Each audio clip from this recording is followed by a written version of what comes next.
గోదావరి ఉప్పొంగుతుంది. పోలవరం ముంపు మండలాలను తాకుతూ గోదావరి ప్రవహిస్తుంది. గోదావరి వరద ఉధృతి అంతకంతకు పెరుగుతుంది. ఇక పోలవరం ప్రాజెక్టు స్పిల్వే నుంచి 7 లక్షల క్యూసెక్ల వరద వస్తున్నట్లుగా అధికారులు చెప్పారు. ఎగువ కాపర్ డ్యాం వద్ద 31 మీటర్ల నీటి మట్టం దాటడంతో బ్యాక్ వాటర్ ప్రభావం పడుతుంది.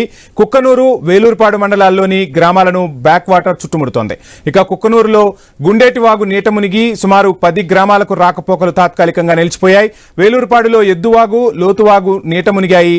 సుమారు 20 గ్రామాలకు రాకపోకలు నిలిచిపోయినట్టుగా తెలుస్తోంది. దీంతో లోతట్టు ప్రాంత ప్రజలను పునరావాస కేంద్రాలకు వెళ్లాలని అధికారులు సూచిస్తున్నారు. ఇక ఇదే అంశానికి సంబంధించి ఫుల్ డీటెయిల్స్ మా ఐ న్యూస్ ప్రతినిధి భార్గవ్ అందిస్తారు.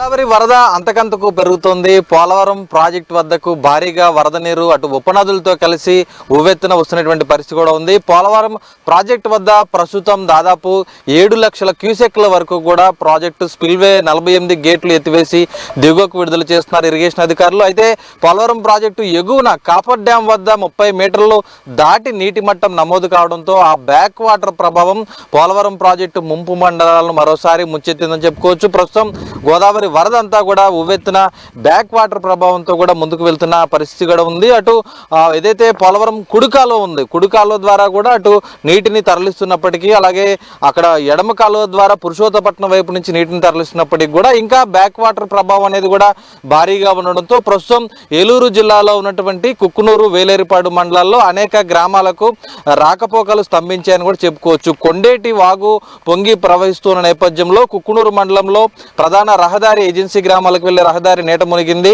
అలాగే లోతువాగు, ఎద్దువాగు రెండు కూడా పొంగి ప్రవహించడంతో వేలేరుపాడు మండలంలో ఉన్నటువంటి గ్రామాలకు కూడా దాదాపు 20 గ్రామాలకు అక్కడ కూడా రాకపోకలు నిలిచిపోయి మొత్తం 35 గ్రామాల వరకు కూడా ఈ రెండు విలీన మండలాల్లో ప్రస్తుతం రాకపోకలు స్తంభించిపోయాయని కూడా చెప్పుకోవచ్చు. అయితే భద్రాచలం వద్ద ఇంకా 43 అడుగుల వరకు కూడా చేరుతున్న నేపథ్యంలో ప్రస్తుతం విలీన మండలాల్లో ఇంకా వరద పెరిగేటువంటి అవకాశం ఉన్న నేపథ్యంలో అధికార యంత్రాంగం అప్రమత్తమైంది.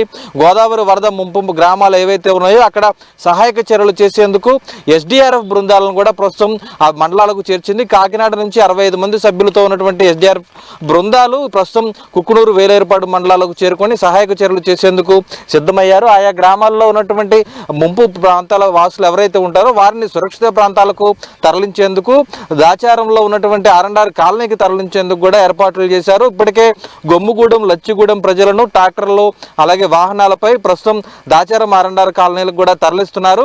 అత్యవసర సహాయక చర్యలు చేపట్టడం అయితే జరిగింది. అయితే దీనికి సంబంధించి ఏలూరులో పాటు కుక్కునూరు అలాగే వేలేరుపాడు తహసీల్దార్ కార్యాలయాల్లో కూడా కంట్రోల్ రూమ్ని ఏర్పాటు చేసి ఎటువంటి ఇబ్బంది ఉన్నా కూడా 9491041419 నెంబర్కు సమాచారం అందిస్తే తక్షణ సహాయం అందిస్తామని కూడా వారు స్పష్టం చేస్తున్నటువంటి పరిస్థితి కూడా ఉంది. మొత్తానికి గోదావరి వరద ప్రభావం అనేది కూడా ఈ సీజన్లో ప్రారంభమైందని అయితే చెప్పుకోవచ్చు. ఎందుకంటే ప్రతి ఏటా కూడా కాపర్ డ్యామ్ నిర్మించినప్పటి నుంచి కూడా బ్యాక్ వాటర్ ప్రభావంతో ఏలూరు జిల్లాలో కానీ అల్లూరు జిల్లాలో కానీ పెద్ద ఎత్తున ముంపుకు గురవుతున్నటువంటి పరిస్థితి కూడా ఉంది. మొత్తం 106,000 కుటుంబాల్లో దాదాపు 70,000 కుటుంబాలు ఇంకా ముంపుకు గురవుతూనే ఉన్నాయి. పునరావాస కాలనీలు నిర్మించలేదు, ఆర్ఎండ్ఆర్ ప్యాకేజీ ఇవ్వలేదు. ఇవన్నీ ఇస్తే తమ ముంపు గ్రామాలు వదిలి తాము వెళ్ళిపోతామనేది కూడా వారు డిమాండ్ చేసినటువంటి పరిస్థితి ప్రతి ఏటా కనిపిస్తోంది. ప్రభుత్వాలు మారుతున్నాయి కానీ వరద ముంపు మాత్రం తప్పటం లేదు. పోలవరం ప్రాజెక్టును వేగవంతంగా పూర్తి చేసి ఆ క్రెడిట్ను తమ సొంతం చేసుకునేందుకు ప్రతి ప్రభుత్వం కూడా ఇరిగేషన్ ప్రాజెక్టు పనులు ముందుకు తీసుకువెళ్తుంది. కానీ పోలవరం ప్రాజెక్టులు ఈ భాగంలో ఏదైతే ఎవరైతే తమ జీవితాలను కోల్పోతున్నారో వారిని ఆదుకునేవారు మాత్రం కనబడటం లేదనేది ఈరోజు నిర్వాసితుల నుంచి అయితే ఆవేదన వినిపిస్తుంది. ఖచ్చితంగా మరొక 10 రోజుల పాటు అయితే ఈ ముంపు ప్రభావం కొనసాగేటువంటి అవకాశం కూడా ఉంది. అలాగే దఫదఫాలుగా ఆగస్టు నెలాఖరు వరకు కూడా గోదావరి వరద ప్రతి ఏటా వస్తుంది కాబట్టి ఈసారి కూడా అటువంటి పరిస్థితే ఉంటుంది. ఖచ్చితంగా ఆయా గ్రామాల్లో ఉన్నటువంటి ప్రజలైతే మరోసారి కొండలపైకి, గుట్టలపైకి ఆర్ఎండ్ఆర్ కాలనీలకు కూడా చేరుకుంటున్నారు.